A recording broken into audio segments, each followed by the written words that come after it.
October 13, 2017 by Joe Saward Lance Stroll will be staying at Williams next year. He has not had a bad first season with team, but neither has he blown away Felipe Massa. There have been 16 races so far and Massa has outqualified Stroll 123. The remaining race was when Massa was unwell and handed over the car to Paul di Resta, who started from the back. Massa has scored points 10 times, Stroll 6 times, but when both cars have finished only 8 times, Massa has been ahead on 5 occasions and Stroll on 3. In terms of World Championship points, the score is 34-32, with Stroll having benefited from his somewhat fortunate podium in Baku, when both Sebastian Vettel and Lewis Hamilton hit trouble. Vettel's self-inflicted, Hamilton's caused by a loose headrest. In addition, Max Verstappen and Kimi Räikkönen retired, and so it was a rather unusual event. Without that, Stroll's numbers would be less impressive. Having said that, overall the Williams team has been underperforming significantly, given the fact that it has Mercedes engines. The team has scored only 66 points, while direct rival and fellow Mercedes customer Force India has collected 147. That is a massacre. What is required, therefore, above all else, is a better technical package for 2018, because these days there is no driver in the world who can take an uncompetitive car and beat competitive machinery on a regular basis. So, the pressure is on Paddy Lowe and his crew to deliver a better bolide. When it comes to the drivers, it all really depends on how one rates Felipe Massa. The 36-year-old Brazilian has won 11 Grand Prix in his 14.5 seasons in F1.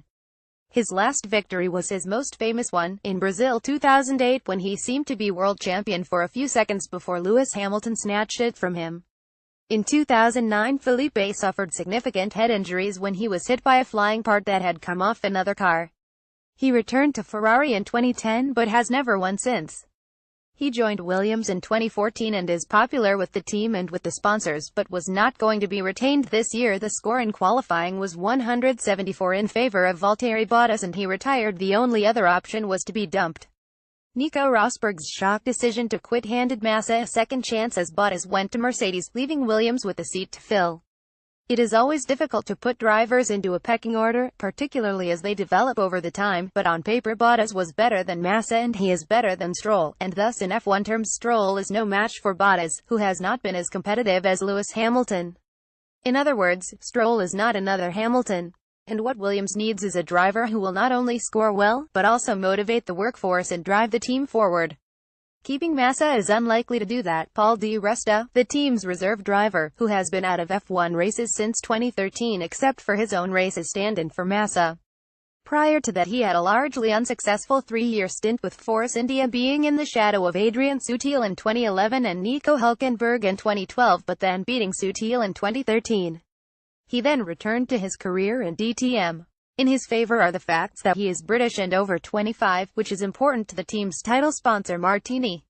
Robert Kubica, who has been testing for Williams this week, has not raced an F1 car since 2010, at which point he was very much a rising star and had a deal to drive for Ferrari.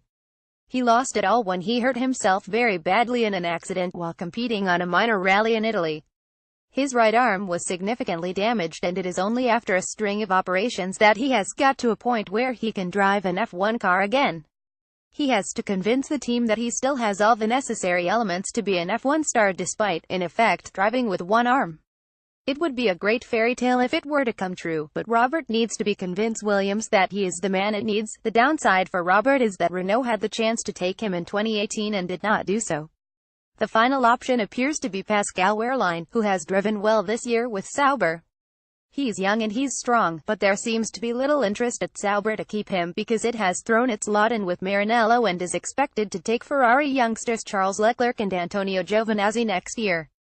Wehrlein is a quality driver, which is why he is a Mercedes protege, but his shyness sometimes comes across as arrogance and he lost out to Esteban Ocon for the Force India drive this year.